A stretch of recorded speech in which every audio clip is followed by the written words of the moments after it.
राधा वल्लभ श्री हरिवंश। राधा वल्लभ श्री हरिवंश। वृंदावनेश्वरी तवैव पदारविन्दम्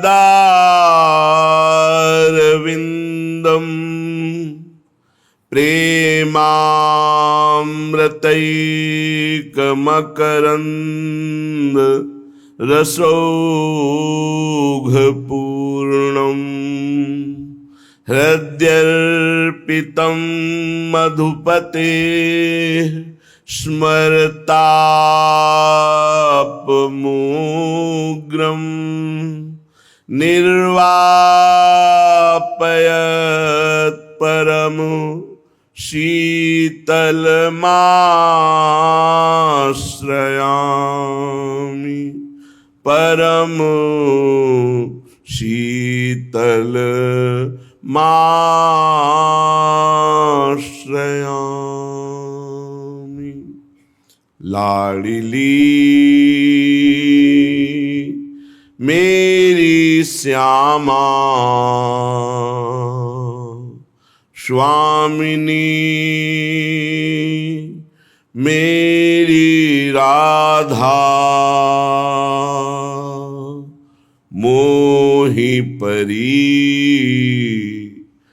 अड़िबे की बानु। मोहि परी अड़िबे की बान। लाडली तुम अजहूं हेरत न कृपा करी। मैं टेरत हठ ठान मोहि परी अड़िबे की बान।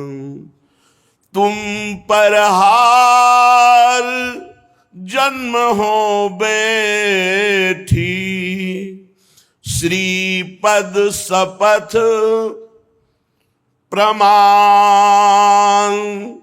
श्रीपद शपथ प्रमाण। अब बलिहार नेक हंसी हेरो भोरी आपनी जान। अब बलिहारी नेक हंसी हेरो भोरी आपनी जानी। मोहि परी अड़िबे की बान। हे प्यारी जू, मेरा भी स्वभाव बन गया है हठ करने का। चाहे जितना मन अब चंचल हो, शरीर पीड़ा दे, समाज उपहास करे, अब आपको नहीं छोड़ सकते। मेरा भी हठीला स्वभाव है। बराबर आपको पुकार रही हूं और आप कृपा करके हमारी तरफ देख नहीं रही, तो मैं भी अपनी पुकार बंद करने वाला नहीं। ये बात ध्यान रखना। ये उपासक में हठ होना चाहिए। इष्ट देव की तरफ से यदि अपने को ऐसा भास रहा है कि अनुकूलता नहीं मिल रही, साधना नहीं बढ़ रही, कोई अनुभव नहीं हो रहा, तो हमें ना नाम जप छोड़ना है, ना अपना साधन मार्ग छोड़ना है। हठीला स्वभाव बनाना है। भूरी सखी कह रही जीवन व्यतीत हो जा रहा है आपको पुकारते हुए, पर आप हमारे सामने प्रकट नहीं हो रही, तो क्या समझती हैं कि मैं आपको छोड़ दूंगा? ना हमारी पुकार रुकेगी और ना आपके चरणों को मैं छोड़ सकता हूं। आपके श्री चरणों की शपथ खा के कहता हूं कि मैं अपना जीवन और जन्म केवल आपके लिए हार चुकी हूं। ये बहुत बड़ी बात। जीवन और जन्म इष्ट देव के लिए। मेरे प्राणनाथ श्री श्यामा शपथ करो तृण छे। हरिवंश महाप्रभु कहते, भोरी सखी तुम पर हार जन्म हो बैठी, श्रीपथ शपथ प्रमाण। आपके श्री चरणों की कसम, मैं अन्य किसी का आश्रय नहीं ले सकती। आप आओ ना आओ, आप सुख दो दुख दो, नाना प्रकार के प्रपंच भेज दो, मेरा अकेला स्वभाव है, आपको नहीं छोड़ सकती। अब तो बलिहारी है, नेक मुस्कुराकर हमारी तरफ हेर दो और ये कह दो कि भोरी सखी तू मेरी है। मैं विनय नहीं बंद करूंगी, पुकार नहीं बंद करूंगी। सुनो विनय दे कान नवेली, नंद नंदन बस करन राधिके, छवि निधि गर्भ गहेली, सुनो विनय दे कान नवेली। हे नवेली प्रियाजू, आप कान देकर हमारी विनय सुनो। आप बहुत सामर्थ्यशाली हैं। अखिल कोटि ब्रह्मांड नायक परात्परीश भगवान श्री कृष्ण को अपने प्रेम में अधीन कर लिया है और आपकी रूप शोभा छवि निधि है। आप कैसे कोई वर्णन करे। जो को कोटि कलप लग जीवे, रसना कोटिक पावे, तऊ रुचिर बदनार बिंद की शोभा कहत न आवे। मेरी विनय सुनो। तो बल साधन धर्म कर्म व्रत, नियम नीति हठ ठेली, सहज कृपालु कृपा घर बैठे, चाहत लूट सकेली, सुनो विनय दे कान नवेली। हे स्वामिनी प्रियाजू, आपके बल से हमने अन्य साधनों का त्याग कर दिया। कर्मयोग, धर्मानुष्ठान, मंत्रानुष्ठान, विविध प्रकार के व्रत का अनुष्ठान, वैदिक सिद्धांत, ये सब छोड़ दिया। आठों पहर राधा राधा नाम जपना, आपके ही प्रति संपूर्ण कर्म समर्पण करना, आपका ही चिंतन करना। अब जो हमसे त्रुटि हो रही है, अब जो हमारी मन बुद्धि की वृत्तियां संसार में जा रही हैं, अब आपकी जिम्मेवारी है।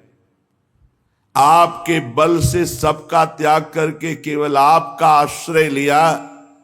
इसलिए हे सहज कृपामयी, मेरा विश्वास है कि आपके चरणों के आश्रय मात्र से जैसे घर बैठे संपत्ति आ जाए, ऐसे संपूर्ण अध्यात्म की संपत्ति हमारे हृदय में जागृत हो जाएगी। भोरी पांव पसारे सोवत, सिर स्वामिनी अलबेली, सुनो विनय दे कान नवेली। आज से मैं निश्चिंत हो गया, क्योंकि अपने जीवन का संपूर्ण भार हे स्वामिनी आपके कर कमलों में समर्पित कर दिया। अब तारो मारो, प्रपंच में रखो, प्रेम में रखो, धाम में रखो, जगत में रखो। अब आप जैसे आपको सुख मिले, जहां राखो ता रहो, मान सुख रास है।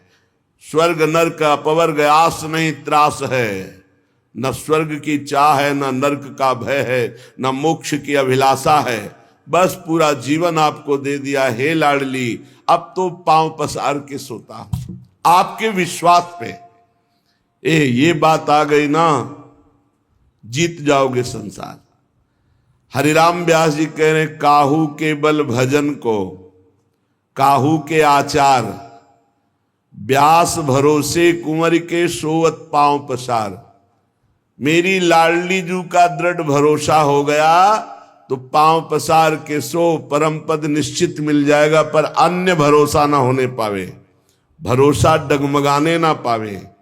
स्वामिनी जू के चरणों का दृढ़ भरोसा तभी माना जाएगा जब अन्य आश, अन्य बल, अन्य भरोस हट जाए। एक भरोसो, एक बल, एक आश विश्वास, बहुत बड़ी साधना है ये, साधारण मत समझो इसे। बहुत ऊंची स्थिति है। जिसने अन्य आस भरोसों का त्याग करके एकमात्र लाडली जू के चरणों का भरोसा ले लिया तो लालजू तो उनके अधीन है। बात बन गई। भोरी सखी कहती, हे प्रियाजू, हे अलवेली सरकार, अब मेरी विनय कान देकर सुनो, मैंने अपना सर्वस्व आपको समर्पित कर दिया। हमारा जीवन, हमारा अंतःकरण, हमारे कर्म, हमारे सोच, हमारे विचार, हमारे व्रत, हमारे धर्म, सब कुछ आप हो। आपके बल से मैंने अन्य सब साधन त्याग कर केवल आपका भरोसा, आपकी आराधना, आपका स्मरण स्वीकार किया है। और मुझे भरोसा है कि मेरा काम इतने से ही हो जाएगा। इसलिए पांव पसार कर अर्थात निश्चिंत होकर मैं राधा राधा रटता हुआ जीवन व्यतीत कर रहा हूं। श्रीपाद प्रबोधानंद सरस्वती जी महाराज बहुत गूढ़ बात कह रहे हैं, इसी भरोसे से जुड़ी हुई है। यदि भरोसा दृढ़ हो गया है और आप महापापाचारे निरवधि महादुर्मति सते महाकाम क्रोधाद्यति परवसे दंभ वपुषी न सत्संग प्रणयिनी महाधर्म विमुखी मयि श्रीमद वृंदावन कुरु कृपाम नान्य शरणे। खास बात, नान्य शरणे, मैं किसी अन्य का स्वप्न में भी आश्रय अब नहीं लूंगा। ये दृढ़ निश्चय बड़े पवित्र विचार वाले उपासक के होते हैं। अन्य आश्रय नहीं, न किसी व्यक्ति का, न वस्तु का, न स्थान का, न किसी ईश्वर का, अन्य नाम रूप का। अपने इष्ट देव में पूर्ण अनन्य हो गया। ये बाजी जीत गए। बोले कैसा है वो जो अनन्य हो गया? तो बोले महापापाचार्य निर्वधि, बिना अनन्य हुए अंतःकरण पूर्ण समाहित हो ही नहीं सकता। ये बहुत जरूरी, इसलिए गीता जी में जहां भी शास्त्रों में वर्णन आया, अनन्यता का बहुत वर्णन आया है। महापापाचार्य, पापाचरण करने वाला, बोले नहीं, महापापाचरण करने वाला। और निर्वधि, कोई सीमा नहीं है कि कितना पाप कर, पाप में ही रहता है। असीम पाप करने वाला, निर्वधि असीम पाप करने वाला। महादुर्मति सते, सैकड़ों प्रकार की दुर्मति है। दुर्मति, कुमति, जो नाना प्रकार के असत आचरण कराती है, ये सबके अंदर रहती है दुर्मति।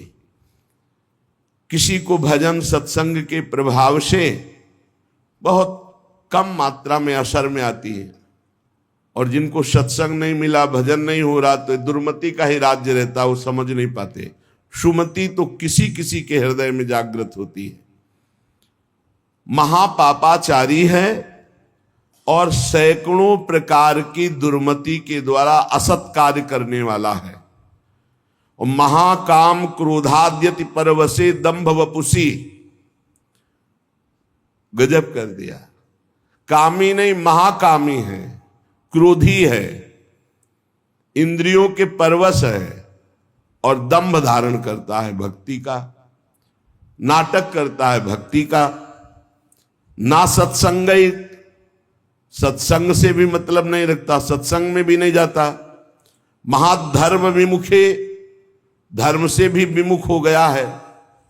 पर कहीं उसको ये बात समझ में आ जाए कि अब मेरा कल्याण तो सिर्फ भगवान के धाम में ही आश्रय लेने से होगा, और वृंदावन धाम का आश्रय आवास स्वीकार कर ले और अनन्य हो जाए वृंदावन का, तो ऐसे का भी परम पद पर आरूढ़ होना निश्चित है, निश्चित। ये बड़ी गजब की बात है।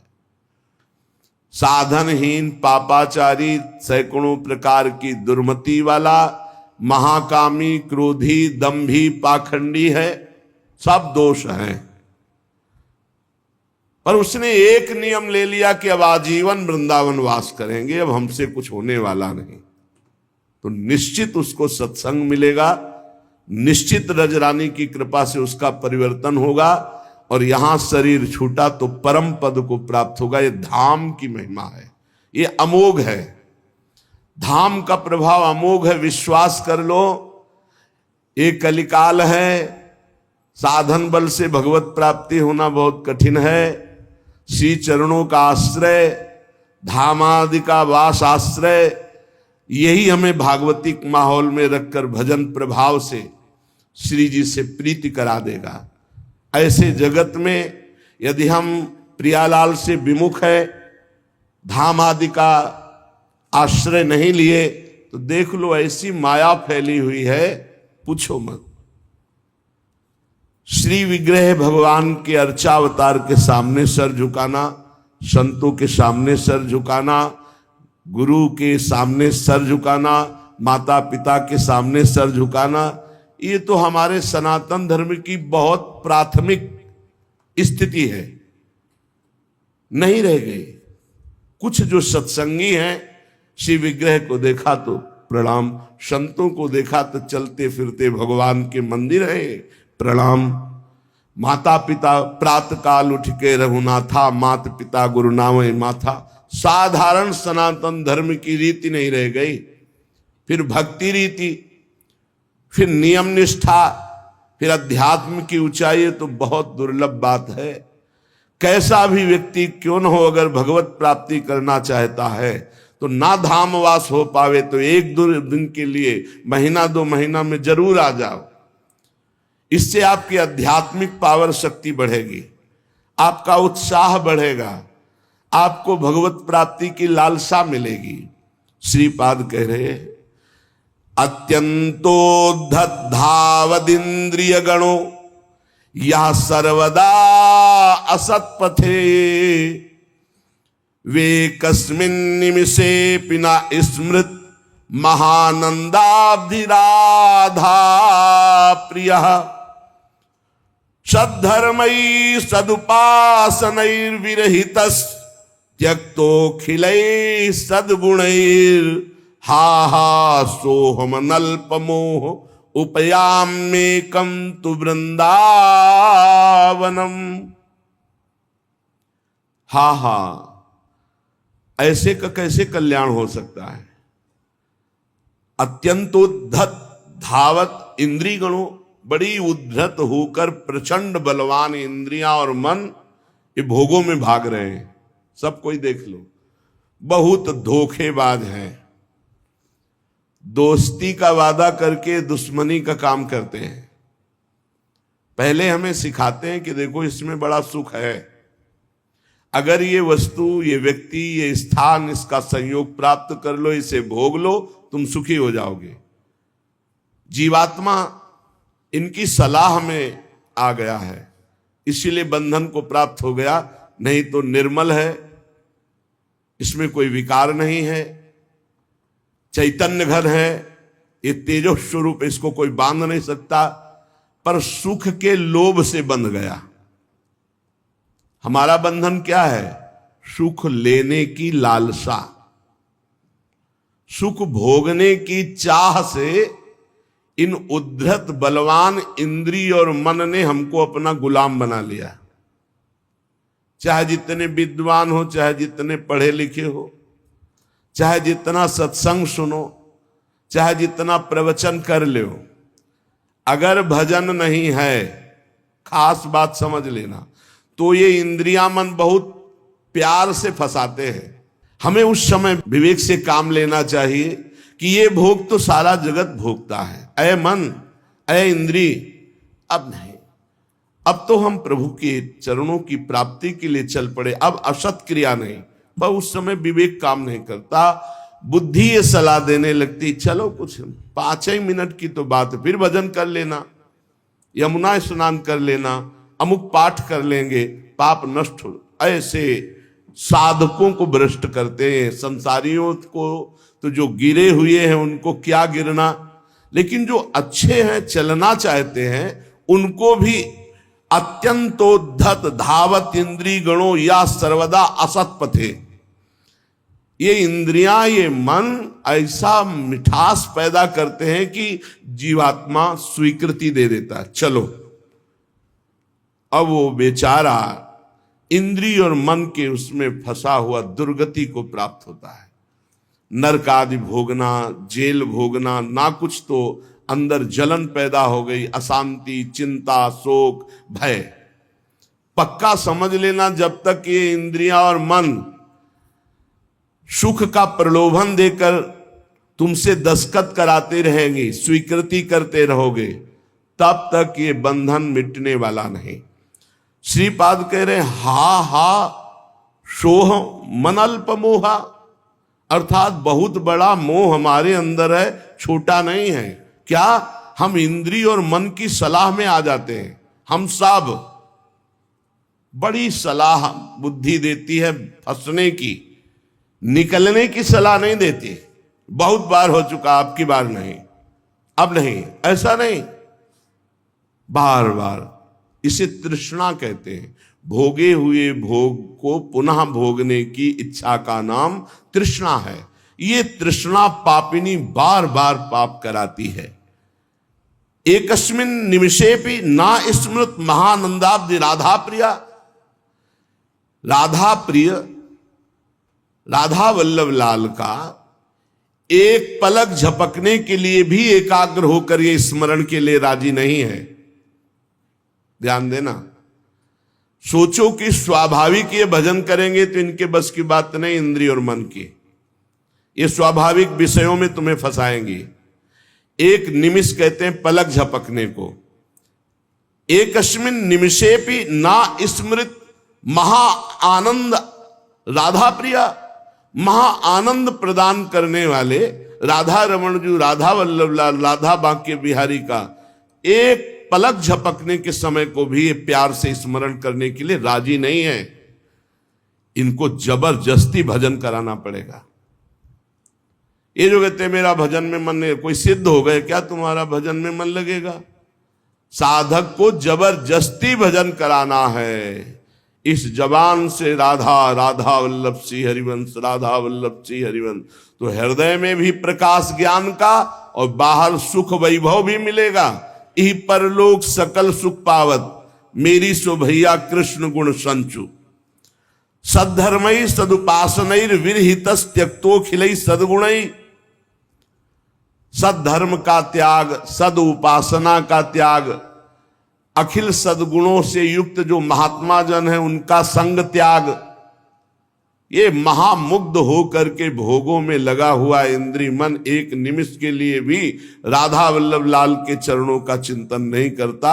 हा हा, हाय हाय क्या होगा मेरे जीवन का। उपयाम्येकम तु वृंदावनम। अब मैंने समझ लिया कि अब मेरा एकमात्र परम कल्याण, उद्धार, मंगल श्रीधाम वृंदावन करेगा, तो मैं आजीवन वृंदावन वास का नियम लेता हूं कि अब मेरे से तो कुछ बनने वाला नहीं। अपने शरीर को इसी धाम में रखूंगा और इसी रज में धूल धूसरित होकर प्राण त्याग दूंगा, तो भगवत प्राप्ति हो जाएगी, पक्का भगवत प्राप्ति हो जाएगी। धाम में आजीवन वास से भगवत प्राप्ति। अब ये जो बीच की यात्रा है ये समझना होगा, नहीं कहीं भ्रम ना हो जाए कि हम धामवास करें और खूब मनमानी कुमार्गामी प्रवृत्तियों के आचरण करें। देखो, ये धाम सुरक्षित है दैवी शक्तियों से। जैसे राष्ट्रपति भवन की विशेष सुरक्षा होती है, ऐसे जैसे ये पुरियां हैं, धाम है, तीर्थ स्थान है, ये विशेष सुरक्षित होते हैं। इनमें जो उद्दंडता करता है, पापाचरण करता है, उनको विशेष दंड दिया जाता है, ध्यान रखना। तो ये जो कहा गया कि आप अखंड धाम वास करें, आपको भगवत प्राप्ति होगी, तो अखंड धाम वास और भगवत प्राप्ति के बीच की यात्रा नहीं बताई गई। वो होगी सत्संग से, वो होगी रसिकों के संग से।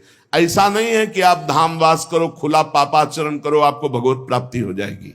ऐसा नहीं, ऐसा नहीं, ये भ्रम में मत रहना। ये जो कहा जाता है, तो धामवासी को सत्संग मिलता है, और सत्संग से वो अपना सुधार करके निरंतर भजन परायण होकर भगवत प्राप्ति करता है। उपासक निरंतर भजन के लिए दृढ़ नियम लेना पड़ेगा। इसके लिए ये नहीं कि घर त्याग करके कहीं भाग कर जाने की जरूरत है। आश्रय धाम का लिए हैं और आप बहुत दूर वास कर रहे हैं, और निरंतर भजन का नियम ले लिए कि हम अभ्यास कर रहे हैं। अंतर पड़ सकता है अभ्यासी को, वो कोई सिद्ध पुरुष नहीं है, पर नाम जप का पक्का वहीं धाम प्रकाशित हो जाएगा, वहीं प्रिया प्रीतम प्रकाशित हो जाएंगे। विश्वास करी सब आस परिहरी, दास तब जे होई रहे, जप नाम तव बिनु श्रम तरही भव, नाथ सो समराम है। बहुत जोर की बात गोस्वामी जी कह रहे हैं। जो आप पर विश्वास करके, सबकी आशा का त्याग करके आपके चरणों के दास हो गए, और रात दिन आपका नाम जप कर रहे हैं, तो बिना प्रयास के वो इस संसार समुद्र से पार हो जाएंगे, और कोई साधन करने की जरूरत नहीं। विश्वास पहली बात। आस परिहरे, दूसरों से कोई आशा नहीं रखे। किससे क्या चाहोगे? ये क्या दे सकते हैं संसारी लोग? कोई ऐसा नहीं है जो मांगने में ना उतारू हो, सब मांग रहे हैं। अगर मांगना ही है तुमसे, तो ऐसे से मांगो जहां से मांगना मिट जाए। वो केवल भगवान, केवल भगवान। भगवान के सिवा अन्य से किसी मांगने से हमारा मंगतापन नहीं मिटेगा। पीछे एक दिन चर्चा में आया था कि यदि जांचना ही है तो जानकी नाथ से जांचो, जिससे जांचने के बाद जाचकता जरी जाए, मांगना मिट जाए। पहला, विश्वास करो तुम्हारे ऊपर भगवान की विशेष कृपा है। दूसरा, हमें कभी किसी से मांगना नहीं, अगर मांगना है तो सिर्फ भगवान से। तीसरा, निरंतर हमें नाम जप करना है। ये बहुत बड़ी बात तीन है। भगवान पर दृढ़ विश्वास, अन्य किसी का आशा भरोसा नहीं, और निरंतर नाम जप। तो कह रहे बिनु श्रम तरई भवनाथ सो समराम है।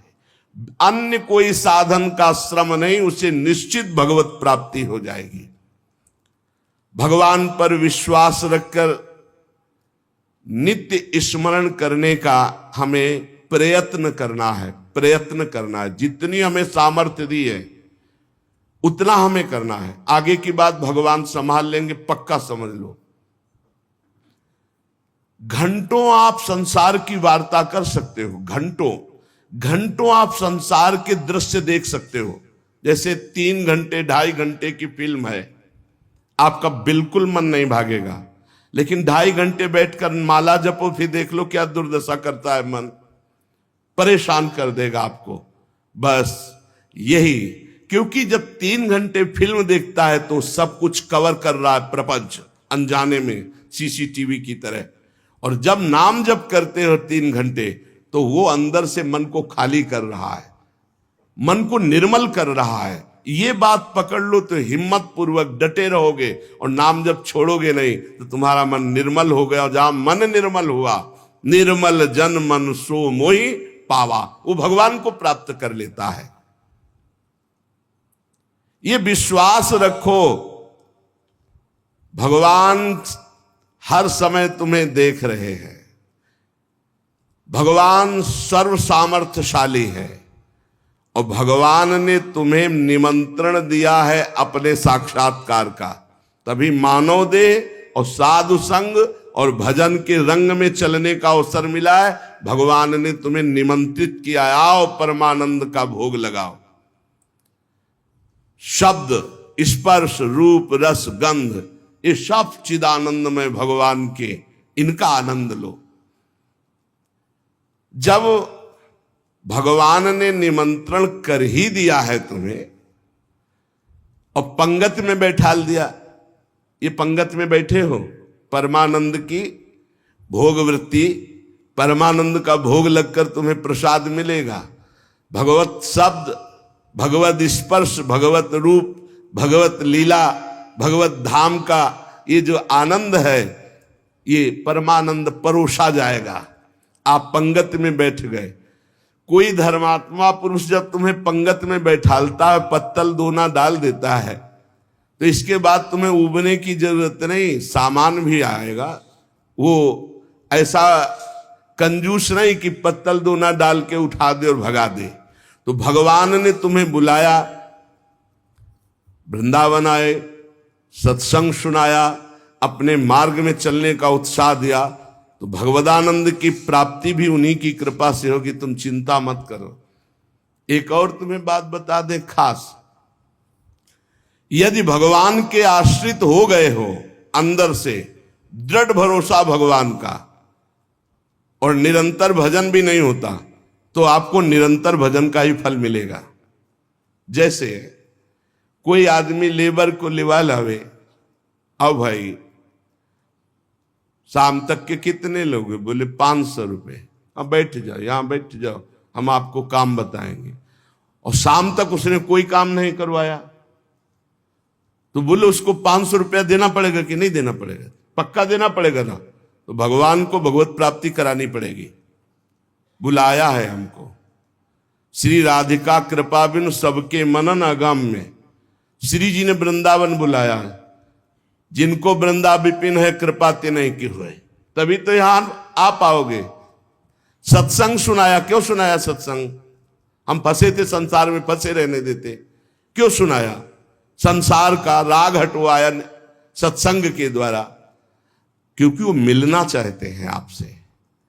इतना जब कर दिया तो अब आप अंदर से भगवान की शरणागति स्वीकार करो, अंदर से भगवान का आश्रय स्वीकार करो। भजन की कमी भी होगी तो भी भगवत प्राप्ति हो जाएगी। जैसे वो 8 घंटा काम करने वाले को 500 मिलते हैं, पर वो काम नहीं करवाया, 8 घंटा बैठाले रहा, तो बैठाले रहने के 500 रुपया उसको देने पड़ेंगे, कानूनी देने पड़ेंगे। ऐसे ही भगवान को भगवत प्राप्ति करानी पड़ेगी। काहू के बल भजन को, काहू के आचार, और व्यास भरोसे कुंवर के सुवत पाँव। आपने बुलाया है हमको। अगर आप ना घसीटते तो हम जैसे थे संसार में, देखो संसार में अपने आप में सब रमे हैं, वैसे ही हम भी रमे थे। आपने घसीटा, जब आपने घसीटा तो भगवत प्राप्ति आपको करानी ही पड़ेगी। ये हमको कहने की जरूरत नहीं, वो सत्य सच्चिदानंद है, वो करवा ही देंगे। परंतु अपने को अपने विश्वास में अटल रहना चाहिए। कल एक साधक प्रश्न कर रहे थे कि कई वर्ष नाम जप करते हो गए, अभी विकार नहीं गए, तुम कई वर्ष की बात करते हो? 2-4 वर्ष की बात करते हो गए।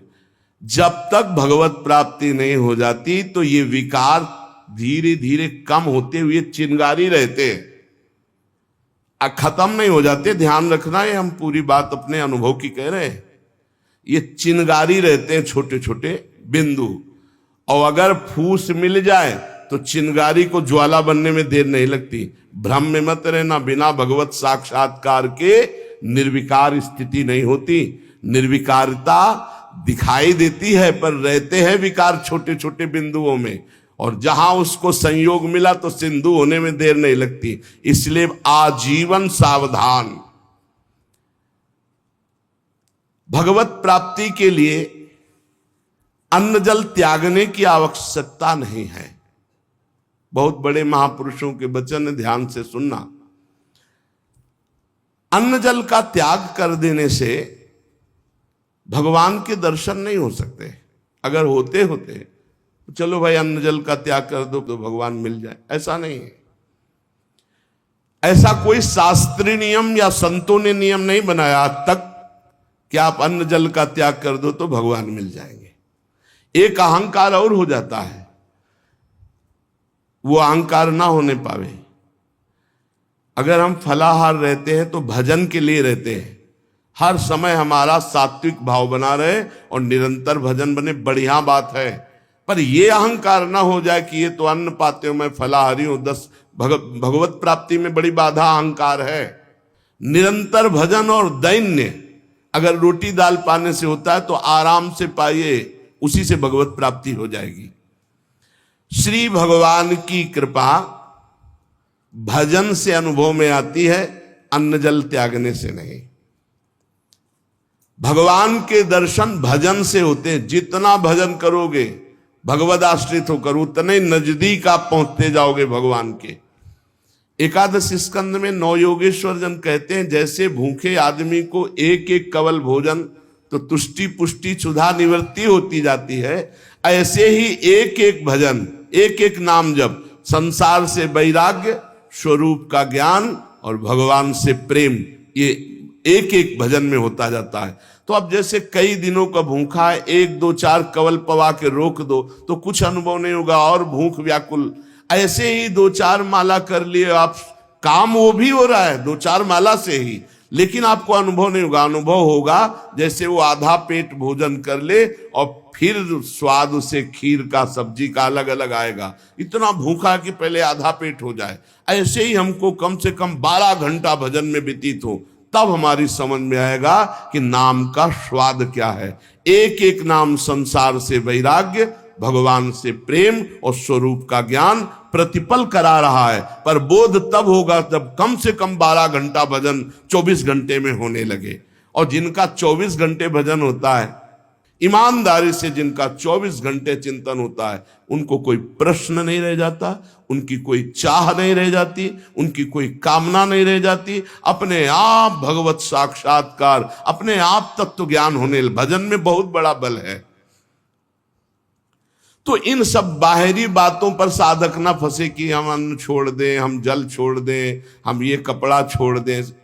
सर्दी है, चिंतन हो रहा सर्दी का, अरे चाहे टाट मिले चाहे कंबल तत्काल ओढ़ लो, चिंतन सर्दी का ना हो। प्रिया प्रीतम को खास बात यह है, भूख लगी है जो मिले नमक रोटी खाओ, इसको शांत करो और चिंतन प्रभु का करो। चिंतन रोटी का हो रहा है, चिंतन कपड़ा का हो रहा है, चिंतन भोगों का हो रहा है, वो बात नहीं। ये बात बिल्कुल परमार्थ में शास्त्र सम्मत, हमारा चिंतन नहीं होना चाहिए जागतिक भोगों का। भगवत प्रसाद जो मिला ऐसे डाल लिया उदासीन भाव से, चिंतन हमारा प्रभु का होना चाहिए। भगवत दर्शन में प्रधान भजन करते हुए जब भगवान से मिलन की व्याकुलता होती है, अभी कहां मिलन की व्याकुलता है। भजन, खास बात भजन है। जितना देर भजन करोगे उतने आप उज्जवल और पवित्र होते चले जाओगे। आपको पता नहीं होता कि आप कितनी ऊंचाई पर चढ़ रहे हैं। जब कोई अपराध बनता है और वो खो जाती है वृत्ति, तब लगता है कितनी ऊंचाई की वो वृत्ति थी, मेरे से गलती हो गई तो देखो वृत्ति खो गई। सहज धारा भगवत चिंतन की, सहज धारा, कोई विक्षेप नहीं, कोई चाह नहीं। और जहां अपराध बन गया तो वो बाधित हो जाती है। कई तरह का अपराध होता है। मैं बहुत भजनानंदी हूं और इनमें तो भजन नहीं, रुक जाएगा आपका भजन। किसी से अपने को मिलाना, उसको अपने से नीचा देखना, मारे गए, आपका भजन रुक जाएगा। किसी की निंदा कर देना, किसी के ऐसी चेष्टा करना कि उसके भजन करने वाले हृदय में दुख पहुंच गया, अब आपका भजन अवरुद्ध हो जाएगा। ना कोई चेष्टा, ना कोई निंदा और ना कोई मिलान किसी से करना है। हर समय देखना है हमारे ऊपर भगवान की विशुद्ध कृपा है, सब संतों की कृपा है, चराचर जगत की हमारे ऊपर कृपा है, सब श्रेष्ठ है, हम सबसे लघु। अब भजन आपका निरंतर चलेगा। अनन्य भजन में ना तन की सुधि रह जाए और ना मन की सुधि रह जाए। मन भी बेसुध हो जाता है। अभी हमारा मन नहीं लगता तो मन की शुद्धि है, भजन की नहीं। ध्यान रखना, बैठे हो शरीर में पीड़ा हो रही, अभी तन की शुद्धि है, भजन की। जब भजन में आएगी तो तन मन डारे खोए। लगन लगन सब कोई कहे, लगन कहावे सोए।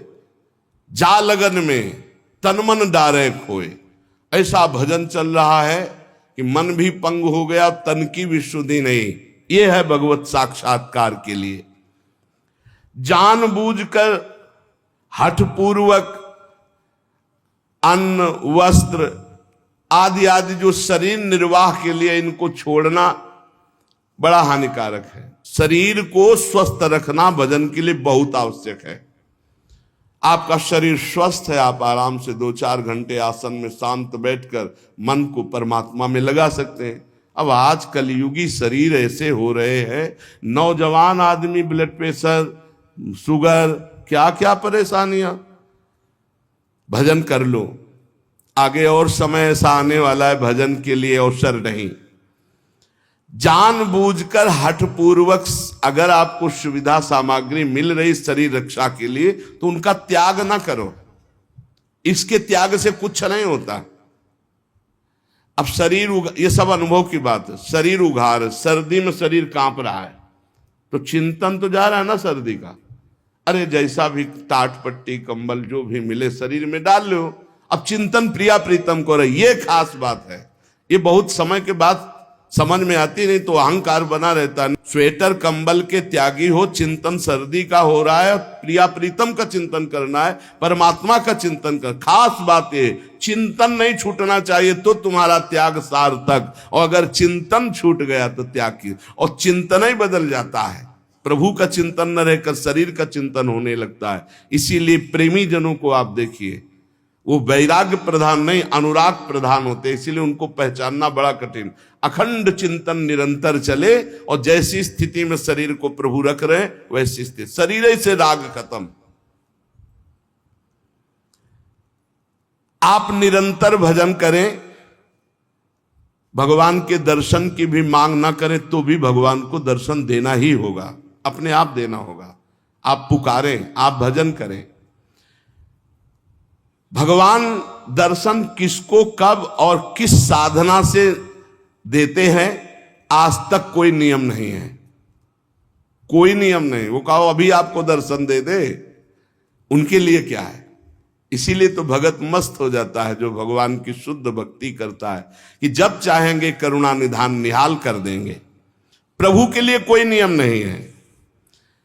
भगवान जब जहां जिसके ऊपर कृपा करे, बहुत भगवान कृपालु हैं और आज तक जिनको मिले हैं वो बहुत सरल सहज स्वभाव वालों को मिले। ये जितनी बुद्धि लगाने वाले लोग हैं इनको बहुत दौड़ना पड़ता है, और जो सहज सरल होते हैं भगवान उनको मिल जाते हैं। भगवान जिनको मिलते हैं कैसे होते? सरल चित्त। संत सरल चित्त जगत हित, जान स्वभाव सने। बहुत सहज इनका स्वभाव, कोई छल कपट नहीं, चित्त में निरंतर भगवत स्मृति। भगवान मिले मिलाए हैं यार, भगवान अंदर ही बैठे हैं, वो सब देख रहे हैं। जब भगवान से चित्त जुड़ जाता है, निरंतर भगवत स्मृति होती है, तो भगवान बिना प्रार्थना के आके दर्शन दे जाते हैं। अर्थात उनके दिमाग में, उनके नेत्र में, उनके हृदय में श्री भगवान ही बसे रहते हैं। अपरिमित दयालु भगवान है, अपरिमित दयालु। उनका स्मरण करते हुए निश्चिंत हो जाओ, न दर्शन की चिंता करो न कल्याण की चिंता करो, वर्तमान में उनका स्मरण न छूटे। ये बात पकड़ लो, कोई चिंता मत करो, सब ठीक हो जाएगा, वर्तमान में भजन न छूटे। भगवान तुम्हारे जीवन में वही विधान करेंगे जिससे तुम्हारा मंगल होगा। कड़ुआ विधान भी हो सकता है, पर विधान का फल बड़ा मंगल होगा। ऐसा निश्चय करके शांत हो जाओ, चिंता मत करो, भय मत करो। श्री भगवान की कृपा को देख देख कर तुम रुदन करोगे आनंद में, ऐसे वो कृपालु है। चित्त में विषाद आ जाना, चिंता आ जाना, भय आ जाना, पाप कर्म का फल है। ध्यान करना, तुम्हारा चित्त विषाद युक्त हो रहा है, भयभीत हो रहे हो, चिंता है, तो कोई पाप कर्म आपने किया है। वर्तमान में भजन करने वाले को भूतकाल का पाप कर्म चिंता शोक भय नहीं दे सकता, पक्का विश्वास रखना। वर्तमान का पाप चिंता शोक भय देता है। इसलिए भगवान के चिंतन का ऐसा तारतम्य बनाओ कि कोई पाप संकल्प ही न बने, कोई पाप कर्म ही न हो, कोई वासना ही न हो। एकमात्र नाम को पकड़ लो, हमारी प्रार्थना मान लो। लोक परलोक में जो सुख चाहिए वो सब नाम से प्राप्त हो जाएगा। गोस्वामी श्री तुलसीदास जी महाराज बड़े अनुभवी महापुरुष हैं। उन्होंने कहा कि सब ऐसा कलिकाल मलिनता फैलाए हुए है कि मुझे कहीं ठौर नहीं दिखाई दे रही जिस साधन को पकड़कर जीव भगवान की प्राप्ति कर ले। जोग ना विराग जप जाग तप त्याग व्रत, तीरथ ना धर्म जानो वेद विधि किमि है। तुलसी सो पोचना भयो है नहीं हुए है कहूं, सोचे सब आके अग कैसे प्रभु क्षमि है। मैं तो न डरूं रघुवीर सुनो साची कहो, खल अनखई है तुम्हें सज्जन ना गमी है। भले सुकृति के संग मोहि तुला तो लिए तो, नाम के प्रसाद भारू मेरी ओर नमी है। बहुत जोर की बात कह। देखो, इसमें चिंता नहीं करनी भगवान ने अपनाया कि नहीं अपनाया, इसकी भी परीक्षा नहीं करनी। नात हूं ना अपनायो लोक झूठी होए परी, पै प्रभु हूं ते प्रबल प्रताप प्रभु नाम को। भगवान ने अपनाया कि नहीं अपनाया इसके लिए हमें ढूंढने की जरूरत नहीं। भगवान से भी बलवान भगवान का नाम है, उसको हम पकड़े। बात समझना। गोस्वामी जी कह रहे हैं जोगुना विराग कलयुग है, अष्टांग योग का फल है परमात्मा में समाधिस्थ हो जाना। कोई बिरला योग का प्रयोग परमात्मा समाधि के लिए करता है। नहीं, आप देख लीजिए, हम जो योग करते हैं उसका उद्देश्य क्या है? अनुलोम विलोम कपाल भाती जो भी करते हैं उसका उद्देश्य क्या है? शरीर स्वस्थता।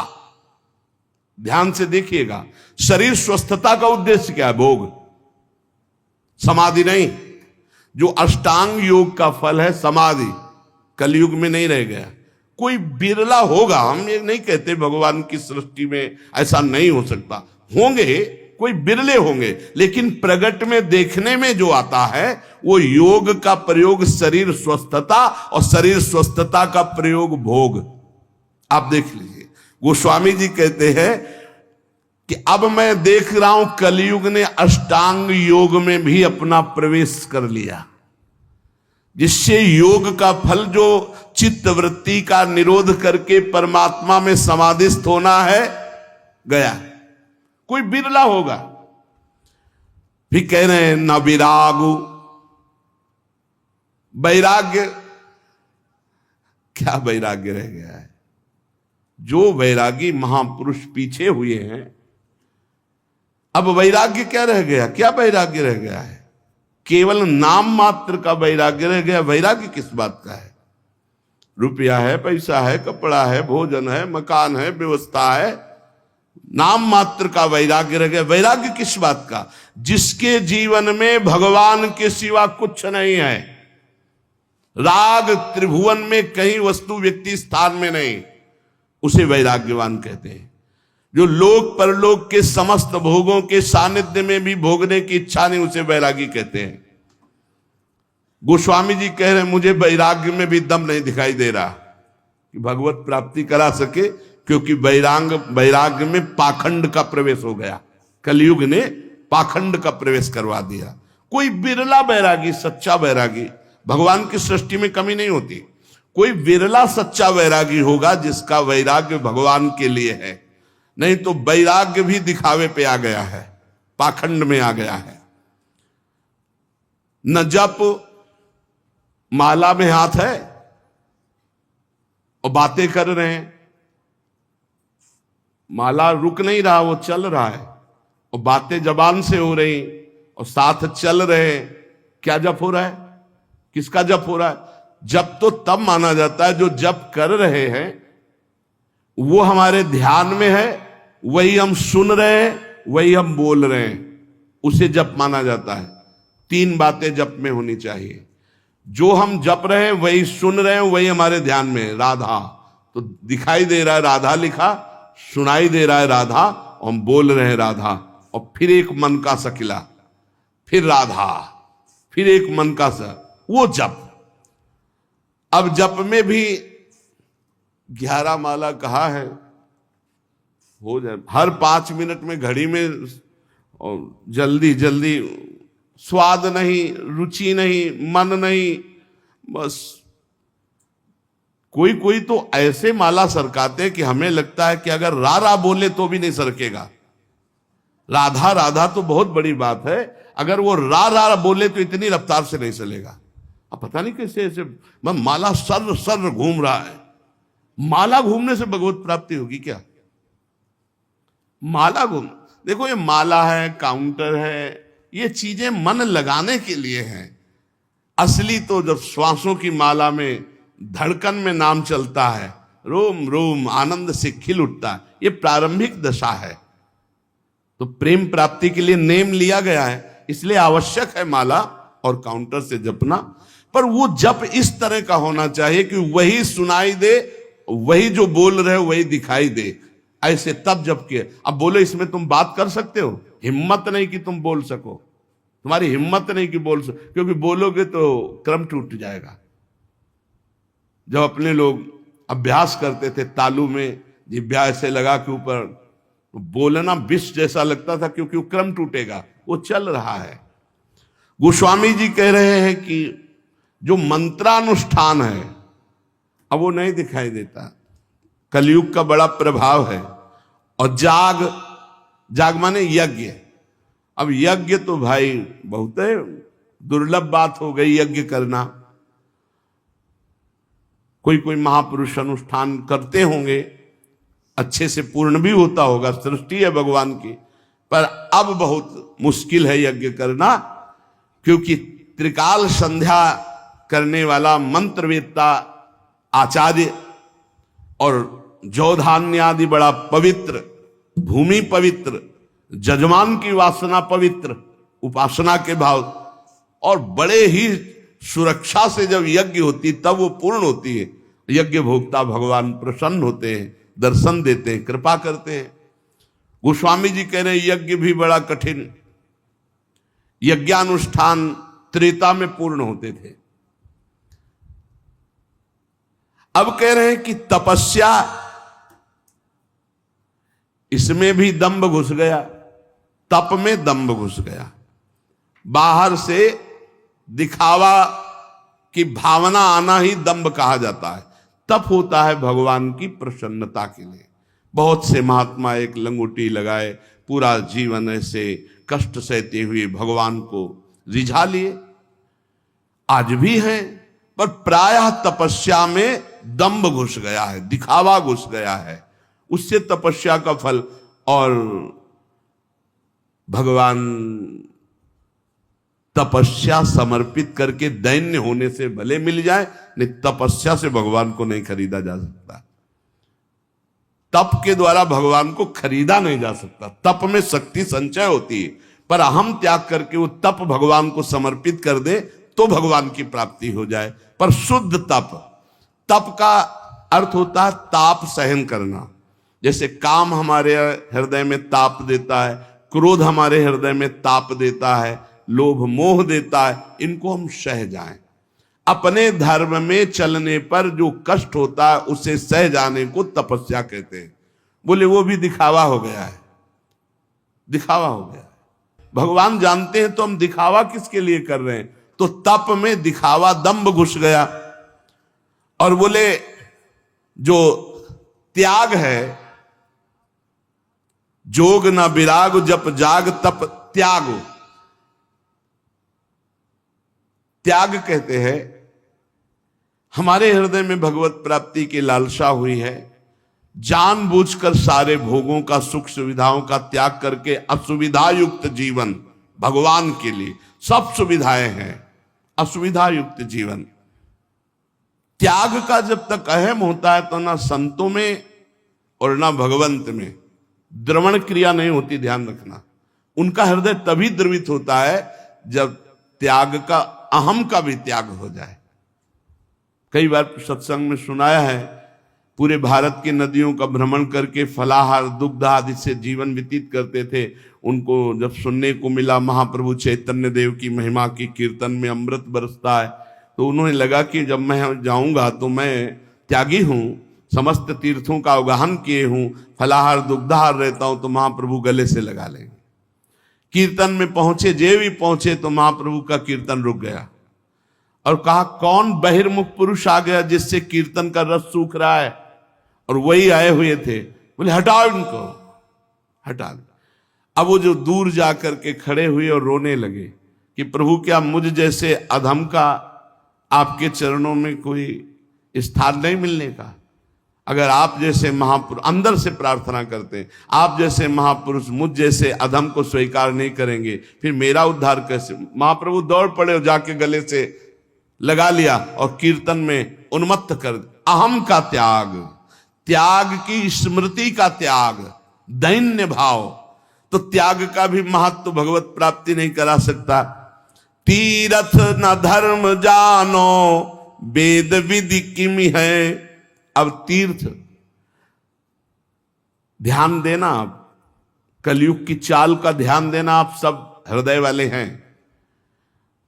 घर गृहस्थी में उतने पापाचरण की वृत्ति नहीं आएगी जितना तीर्थ में आने की संभावना है। क्यों आने की संभावना है? कलयुग की कुचाल है कि यहां का पाप वज्र की तरह होगा, तुम्हारी दुर्गति होगी। ब्रह्मा जी के 4 ये युग पुत्र हैं, सतयुग, त्रेता, द्वापर, कलयुग। सतयुग से कहा मैंने सृष्टि की रचना में नरक की रचना की है, उसका भी ध्यान रखना, कुछ लोग उधर भी जाना चाहिए। बोले प्रभु हमारे राज्य में कोई नरक जाए असंभव, आपकी इस आज्ञा का पालन नहीं हो पाएगा, सतयुग ने कहा। त्रेता से, तो त्रेता ने कहा बड़े भैया का अनुसरण करेंगे। द्वापर से कहा तो द्वापर ने कहा हम आज्ञा पालन करने की सम्यक चेष्टा करेंगे, आपकी आज्ञा का पालन हो कि कुछ लोग जो अधर्माचरण करेंगे वो नरक भेजे जाए। सतयुग में अधर्माचरण, त्रेता में। कलयुग से कहा तो उनका बड़े भैया ने जैसे साफ जवाब दे दिया आपको कि हमारे राज्य में भूल चूक से कोई चला जाए नहीं, नरक नहीं जाएगा। तो वही हम उत्तर देते कि हमारे राज्य में भूल चूक से कोई स्वर्ग या परम पद चला जाए, सबको नरक भेजेंगे सीधे। कलयुग सीधे हाउसफुल नरक, चिंता मत करो महाराज, आज्ञा का पालन हम करेंगे। हर जगह तीर्थयाटन में व्यसन, व्यभिचार, छल कपट, चोरी ये निषेध है, पर लोग तीर्थयाटन में जाकर के ऐसे अपराध ज्यादा कर देते हैं। नशा करना, व्यभिचार करना, चोरी करना, क्रोध करके लड़ाई कर लेना, किसी तीर्थवासी को पीट देना, अपमान कर देना, ऐसे बहुत तरह से। हम एक बार सत्संग में प्रार्थना की थी, जो निषिद्ध कार्य करते हैं हम उनके सपोर्ट में नहीं बोल रहे हैं। निषिद्ध कार्य करने वाला चाहे तीर्थवासी हो चाहे बाहर का भी हो, वो अपराधी है, वो दंड के योग्य है, कोई भी हो। लेकिन ये जो बाहर से आप आकर के, जैसे धाम में है ब्रज 84 कोष में, यहां जो तीर्थ पुरोहित जन हैं, ये लोग इसी से अपना परिवार चलाते हैं। आपको 4 जगह दर्शन कराएंगे, तो आप उनको 100, 50, 200 जो दे दिए, उसी से वो परिवार चलाते हैं। और अपने जैसे सैकड़ों महात्मा उनके घरों में भिक्षा मांगने जाते हैं, उनको वो रोटियां देते हैं। आप सच्ची मानिए, जो आप तीर्थ पुरोहितों को 100, 200, 500 रुपए देते हैं, हम पहले कह दिया कि हम निषिद्ध का सपोर्ट नहीं कर रहे। हो सकता है कोई इसमें निषिद्ध हो, जो धन का दुरुपयोग करता हो, लेकिन प्रायः हमारे ब्रजमंडल में सैकड़ों हजारों संत ब्रजवासियों के घर से रोटी मांग के खाते हैं। इनके कोई खेती नहीं, इनके और कोई धंधा नहीं। आप सच्ची मानिए, ऐसे को हम सैकड़ों को जानते हैं, क्योंकि 20 वर्ष हम माधुकरी पर जिए हैं।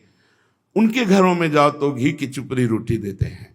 उनका कोई व्यापार नहीं, किसी किसी के व्यापार है नहीं, खेती भी नहीं है, यही है। तो आप लोग जैसे आए 100, 200, 500 दे दिए किसी को, उनसे उनका परिवार चला, और 2-4 संतों को ऐसे को रोटी मिली जो आपके परिचय में नहीं, आप उनकी सेवा नहीं कर सकते। वो आपके प्रारब्ध का क्षय करेगी, वो आपके पुण्य को बढ़ाएगी।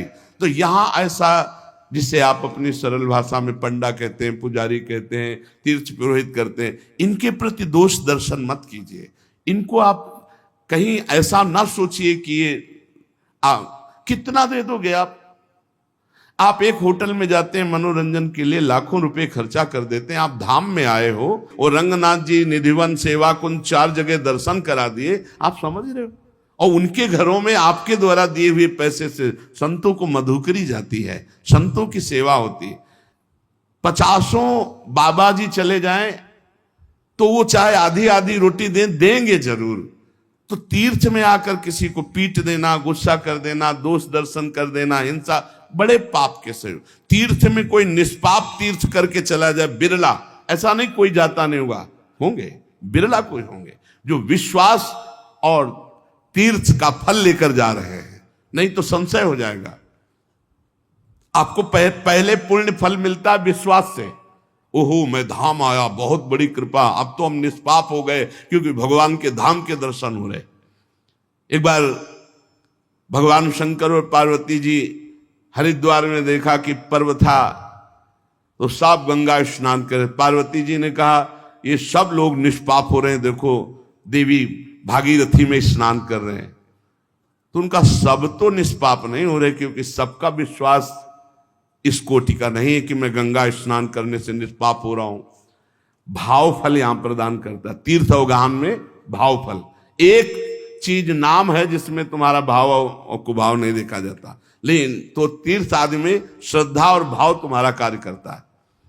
भगवान शंकर ने पार्वती जी से कहा, इसमें 2 ही 4 गंगा नहाए होंगे, नहीं तो जले में डुबकी मार के जा रहे, इनको विश्वास नहीं। बोले प्रभु ऐसा कैसे, सब देखो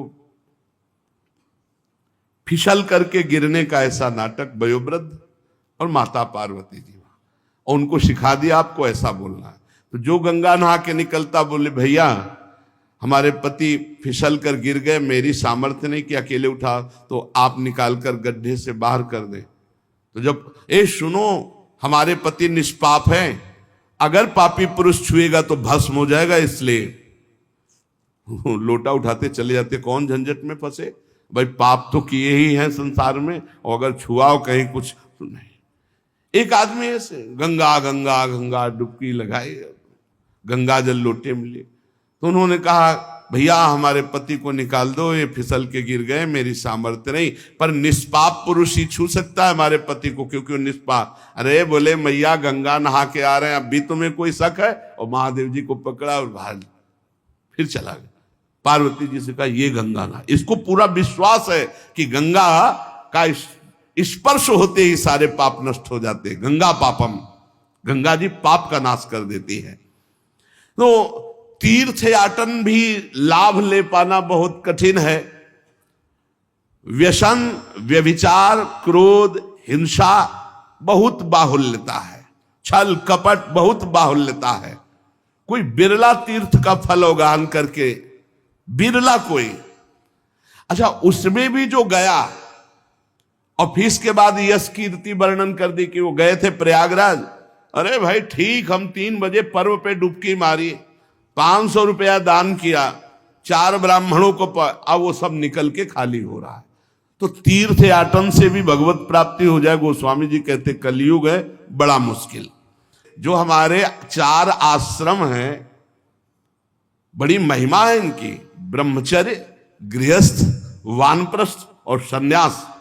ब्रह्मचर्य आश्रम, गृहस्थाश्रम, वानप्रस्थाश्रम और सन्यासाश्रम, और 4 वर्ण व्यवस्था है। वर्ण और आश्रम चारों व्यवस्थाएं भंग है।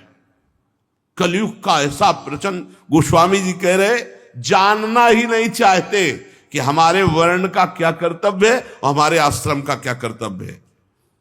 इससे भी भगवत प्राप्ति बोले बड़ी संकटपूर्ण। ऐसा नहीं कि कोई धर्म से नहीं चलता होगा, चलते होंगे, भारत है।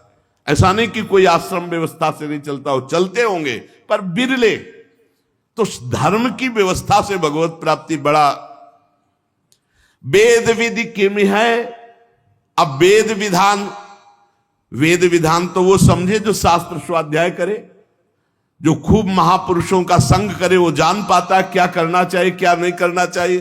तस्मात् शास्त्रम प्रमाणन्ते कार्य व्यवस्थित हो। अब यहां फुर्सत नहीं है मोबाइल से, टेलीविजन से, पेपर से, संसार की बातों से। तो कौन पढ़े योग वासिष्ठ, कौन पढ़े भगवत गीता की टीका, कौन पढ़े श्रीमद् भागवत महापुराण, कौन पढ़े वेद के सिद्धांत। तो कैसे पता चलेगा जीव का कर्तव्य क्या है, क्या करना चाहिए क्या नहीं करना चाहिए। ऐसा नहीं वैदिक सिद्धांत को जानने वाले नहीं हैं, पर बिरले कोई। तो भगवत प्राप्ति इसमें भी बड़ी कठिन। गोस्वामी जी कहे तुलसी सो पोचना भयो है, नहीं हुए है कहूं। अब मैं तुमसे अपनी बात कह रहा हूं कि मेरे जैसा पामर कोई ना हुआ है ना है। पहले तो बताया इन सब से अब भगवत प्राप्ति नहीं होने वाली, ध्यान दे लो। बहुत बढ़िया सिद्धांत, ये सब शास्त्रों का सिद्धांत, हृदय सम्मत सिद्धांत को स्वामी जी कह रहे।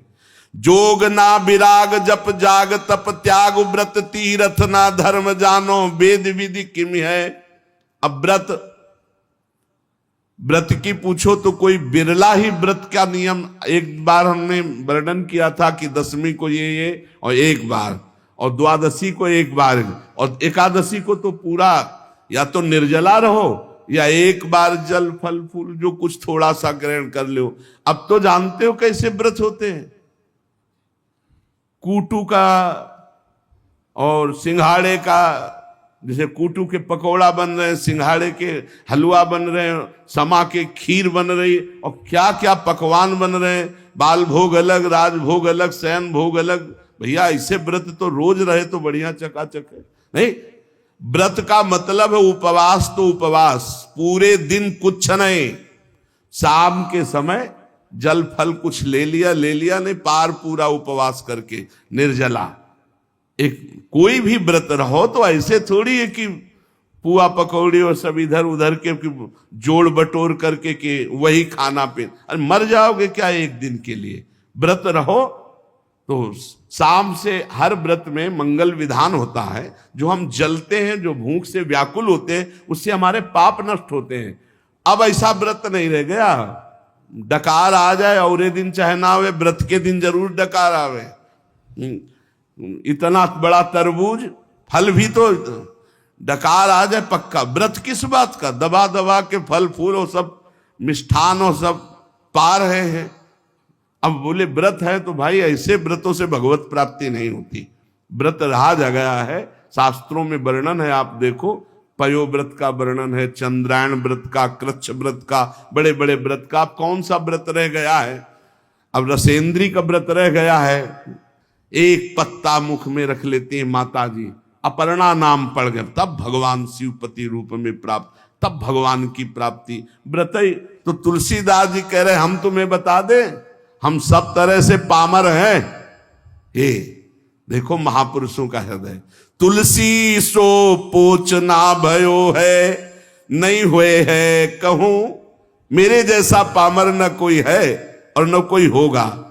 सोचे सब आके अग कैसे प्रभु क्षमी है, मेरे तो न डरू, मुझे कोई डर नहीं है भाई। क्यों, तुमने क्या पा लिया कि तुम्हें डर नहीं? बोले रघुबीर सुनो साची कहो, औरों से नहीं, सीधे भगवान से कह रहे। खल अन खई है तुम्हें सज्जन ना गमई है। दुष्ट लोग इस बात से प्रसन्न होंगे, अब देखते हैं इसकी कौन सी दशा होगी। पर सज्जन लोग इस बात से दुखी होंगे कि तुलसी राम का है, इसका अहित कैसे हो सकता है।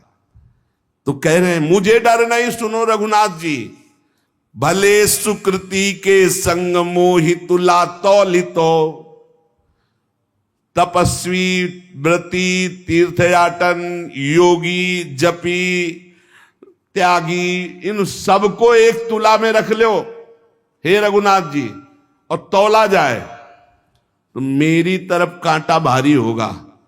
बोले क्यों महाराज?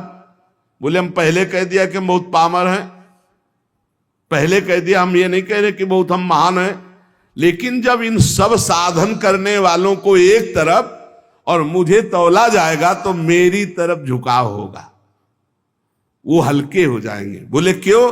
नाम के प्रसाद भारू मेरी ओर नमी है, क्योंकि मैंने केवल नाम का आश्रय ले लिया है।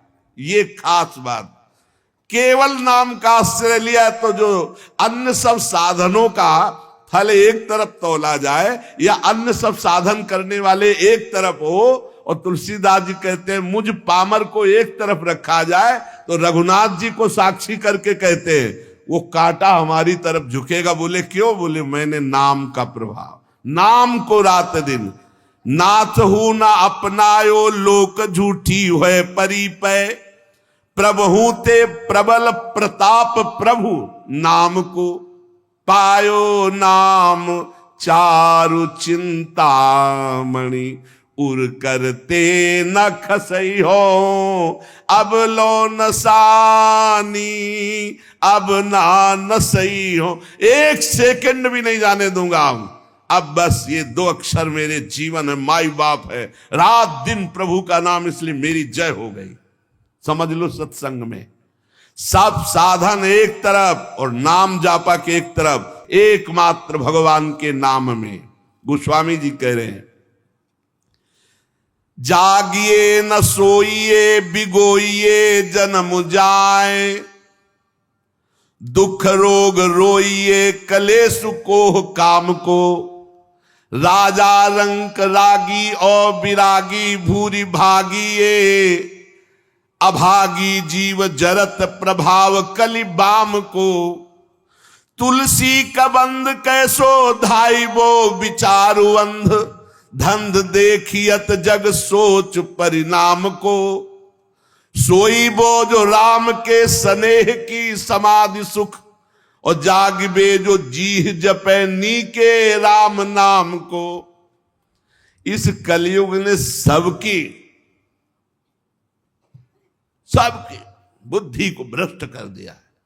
हरिवंश महाप्रभु कहते पाए जान जगत में सब जन, कपटी कुटिल कलयुगी टंचु, सबकी बुद्धि में कलयुग अपना प्रभाव दिखाए। गोस्वामी जी कह रहे हैं इस संसार में ना तो कोई जाग रहा है और ना सो रहा है, अब प्रपंच में फंसे। बोले नहीं, जागते भी हैं सोते हैं। तो गोस्वामी जी कह रहे हैं हम जागना किसे कह रहे हैं और सोना किसे कह रहे हैं? बोले जागिबो जो जीह जपे नीके राम नाम को, और सोई बो जो राम के स्नेह की समाधि सुख। सोना किसे कहते हैं? भगवान के चिंतन में डूबा हुआ आनंद मगन कब निद्रा में चला गया, फिर जगा भगवान के चिंतन, इसे सोना कहते हैं। बोले संसार के जीव न सोना जानते हो न जागना, और जागना किसे, जब चेतना में है तो हर समय जबान से नाम जप कर रहे हैं। गोस्वामी जी कह रहे ये कलयुग है, जीवन का जीवन पूरा व्यर्थ नष्ट कर रहा है कलयुग। मनुष्य के दुख शोक रोग रो रहे हैं, जिंदगी बर्बाद हो रही, काम क्रोध क्लेश ये सब के हृदय में बाढ़ आ रही है। राजा रंक रागी विरागी भागी अभागी सबको कलयुग ने अपने में ग्रसित कर लिया है। कुटिल कलयुग का ऐसा प्रभाव है कि सबको अंधा कर दिया है। वह धंधा रसेंद्री जनेन्द्री का, ईमानदारी से देख लो, खूब बढ़िया खाने को मिले भोगने को मिले, अंधा कर दिया। ना ये चैन से सो पा रहे हैं ना जाग पा रहे हैं। चैन से सोना है भगवान का चिंतन करते हुए, भगवान के चिंतन में सोना, और जागना है रात दिन नाम चल रहा है, यही जगना है। गोस्वामी जी कह रहे हमारे ऊपर कलयुग होश में नजर मत डाल देना। सुनिए कराल कलिकाल भूमिपाल तुम जाय घालो चाहिए कायदो राखे ताय को। ए महिपाल हो तुम, कलयुग तुम्हारा राज इस समय फैला हुआ है, तुम राजा हो मानते हैं, तुम सबको नष्ट कर रहे हो ये भी जानते हैं, सबको बुद्धि भ्रष्ट।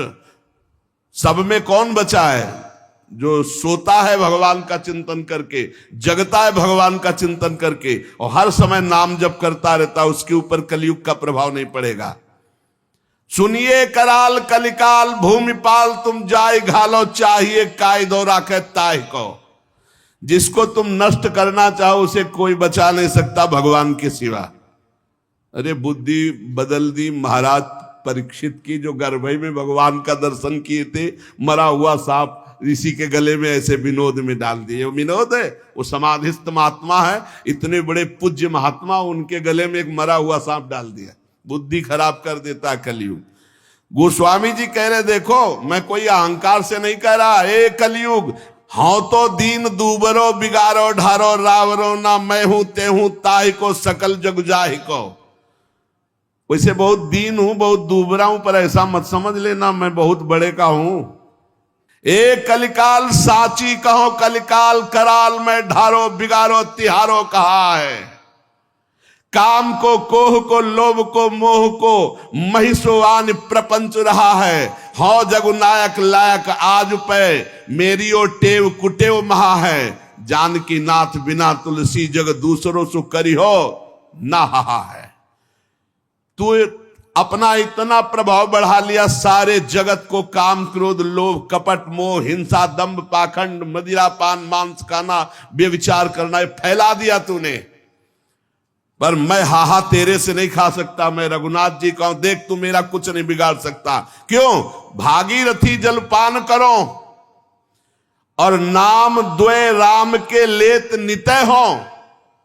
मोको न लेनो न देनो कछु कल भूल न रावरी और चितय हो। रोज भगवान का गंगा जल पान करता हूं चरणामृत, और जितना बना 2-4 नाम जप कर लेता हूं। कलयुग होश में हमारी तरफ देख मत लेना तुम। जान के जोरी करो परिणाम तुम्हें पछतई है पै मैं न भितई हूं। तुम्हें बता दे कि अगर हमारी तरफ देखा कुछ उपाय किया हमारे नष्ट करने का, तो मेरा तो कुछ बिगड़ेगा नहीं, मैं डरूंगा नहीं, लेकिन हो सकता है तुम्हारा बिगड़ जाए। बोले कैसे? बोले ब्राह्मण जो उगल्यो उर्गारी हो त्यों ही तिहारे हिए ना हितई हो। महामहिम गरुण जी ने जब एक भोजन आहार एक जगह लिया तो उसमें एक ब्राह्मण भी आ गया, ब्रह्म ऋषि। तो आंख पैदा हो गई गरुण जी के तालू पे, तत्काल उगल दिया। बोले समझ लो जो भगवान का भजन करते तो गरुण जी नहीं लील पाए तो एक कलयुग तू क्या बिगाड़ लेगा। भगवान का चरणामृत पान करता हूं, 2-4 जो बना वो राम राम जप लेता हूं, क्योंकि मैं रघुनाथ जी का हूं। ये ठसक रोज भगवान का चरणामृत पान जो करता है और जो नाम जप करता है कुछ नहीं बिगड़ेगा। जीते विनायक शुभ शुभ सेवक जी महाराज, जीते विनायक शुभ अशुभ विघ्न करे नहीं कोई, विघ्न करे नहीं कोई, डरे कलिकाल कष्ट भय, हरे सकल संताप हरस हरिनाम जपत जय। जो भगवान नाम जप कर रहा है उसकी सदा जय होती है। नाम जप करो, रोज भगवान का चरणामृत पियो, प्रिया प्रीतम का चरणा, ये गंगा जल क्या है? गांगम वारि मनोहारि मुरारि चरणच्युतम त्रिपुरार शिरश्चारि पापापहारि पुनातुमाम। कई बार सत्संग में कहा चरणामृत का नियम ले लो, बिना चरणामृत के भोजन मत करो। पहले चरणामृत जाएगा प्रभु का तब भोजन पाएंगे, ऐसा नियम लिए हो। सुबह होते ही पहला बात होनी चाहिए चरणामृत अपनी जिह्वा पे जाए। भागीरथी जल पान करो और नाम द्वे राम के लेत नितय हो। देखो बोले जो बना हमसे 2-4 बार नाम ले लेता हूं, भगवान का चरणामृत पीता हूं, गंगा जल पीता हूं। ए कलिकाल हमारी तरफ देख मत लेना, और नहीं देखेगा कलिकाल। नाम जब चल रहा है बुद्धि भ्रष्ट नहीं होगी, नहीं भ्रष्ट कर देगा। कलिकाल ने बुद्धि को भ्रष्ट कर दिया। बिना धर्म के, बिना भगवत भजन के पशु की तरह जीवन व्यतीत हो रहा है। ना मुख में तेज है, ना हृदय में दया है, वही असत आचरण फैलते चले जा रहे हैं। सबसे प्रार्थना है अगर इस कलिकाल में कृष्ण सिद्धि प्राप्त होती है तो केवल नाम जप से प्राप्त होती है, मान लेना। ये शास्त्र सम्मत बात कहते हैं। कृतयुगे ध्यायते विष्णुम तेतायाम यजते मखई द्वापरे परिचर्यायाम कलौ तद्धरि कीर्तनात्। कलयुग केवल नाम आधारा, सुमिर सुमिर नर उतरे पारा। गोस्वामी जी महाराज कह रहे हैं मैंने भगवान के नाम के बल से विजय प्राप्त कर ली कलयुग पर, माया पर। मेरे जाति पात ना चाहो काहू की जाति पात, मेरे को काम को ना हूं काहू के काम को। लोक परलोक रघुनाथ ही के हाथ सब भारी है, भरोसो तुलसी के एक नाम को। अति ही अयाने उपखानो नहीं बूझे लोग, साही को गोत गोत होत है गुलाम को। साधु कह असाधु कह भलो कह पोच, सोच कहा का काहू के द्वार परो, जो हो सो हो राम को। ये बात विजय प्राप्त करवा देगी माया पर और कलयुग पर।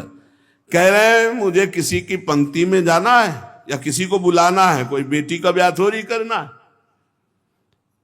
मैं किसी की भी जहां तो जात पात पूछता हूं ना, मैं अपनी जात पात, मैं ना तो किसी के काम का हूं ना कोई मेरे काम का है। ना मेरा लोक ना मेरा परलोक, मेरा सब कुछ रघुनाथ जी भगवान।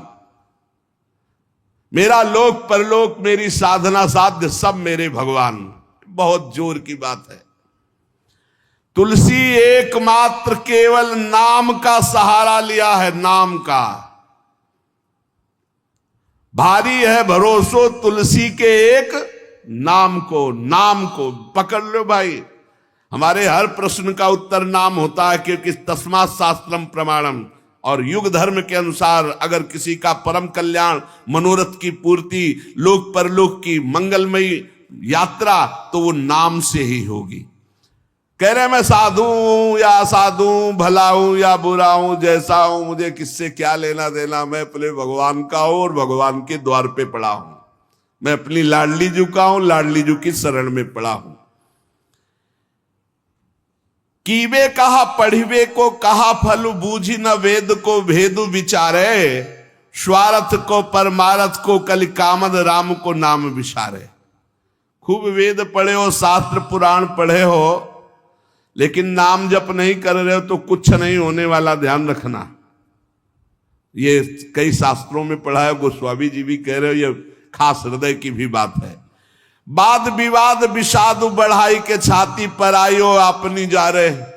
बोले मान लो मेरी बात, अगर तर्क विवाद करोगे तो अपनी भी छाती जलाओगे, दूसरे की जलाओगे। चारिहु को, छहो को, नवों को और 10-8 को पाठ कुकाठ जो फारे। यदि नाम जप नहीं चल रहा, 10-8 को 18, 18 पुराण और 9 को कह रहे कि 9 व्याकरण हैं, व्याकरण के 9 हैं। इंद्र, चंद्र, काश, कृष्ण, शाकटायन, आपिशाली, पाणिनि, अमर, जैनेन्द्र और सरस्वती, ये 9 व्याकरण। और फिर कह रहे 6 को 6 शास्त्र, और फिर कह रहे चार्यु को, चारों वेद को। 4 वेद, 6 शास्त्र, 9 व्याकरण, 18 पुराण, ये सब कंठस्थ हो और नाम जप नहीं है तो गोस्वामी तुलसीदास जी कह रहे भगवत प्राप्ति नहीं होगी। आप पक्का समझ लीजिए। इसीलिए ये बचपन से सब शास्त्रों का जहां तक बना गुरु कृपा से स्वाध्याय और मार्गों का चलना सब छानबीन के, तब हम तुमसे कहते हैं राधा राधा राधा बोलो, कोई अंधविश्वास से नहीं कहते। गोस्वामी जी कह रहे वाद विवाद विषादु बढ़ाई के छाती पर आई और अपनी जा रो, तर्क वितर्क वाद विवाद करके अपना हृदय जला, दूसरे का हृदय जला, तुम्हें जैसा मनावे। मेरी बात सुन लो, चार्यु को, 6 को, 9 को, 10, 8 को पाठ कुकाट जो फारे, स्वार्थ को, परमारथ को, कलिकामद राम को नाम विसारे। यदि भगवान का नाम तुम नहीं जप रहे हो, 4 वेद, 6 शास्त्र, 9 व्याकरण, 18 पुराण कंठस्थ किए हो, तो भले जैसे कुकाठ को चीरने से कुछ हाथ नहीं लगता, ऐसे कुछ हाथ नहीं लगेगा। इसलिए सबसे प्रार्थना है, और जो साधन बने तो करो, लेकिन नाम को मत छोड़ो। अगर नाम साधन में अपने ले आए, राधा राधा राधा, कृष्ण कृष्ण, हरि राम कृष्ण जो जप रहे हो, पक्का भगवत प्राप्ति हो जाएगी, चाहे जो हो, चाहे जैसे हो। इसलिए सत्संग का सार, जितना बन सके अपने आचरणों को सुधारो, भोजन सुधारो, दूसरों का मन वचन कर्म से अहित मत करो, हित करो, और नाम जप करो। इसी जन्म में भगवत प्राप्ति हो जाएगी। शेष चर्चा आगे। श्री राधा वल्लभ लाल की जय।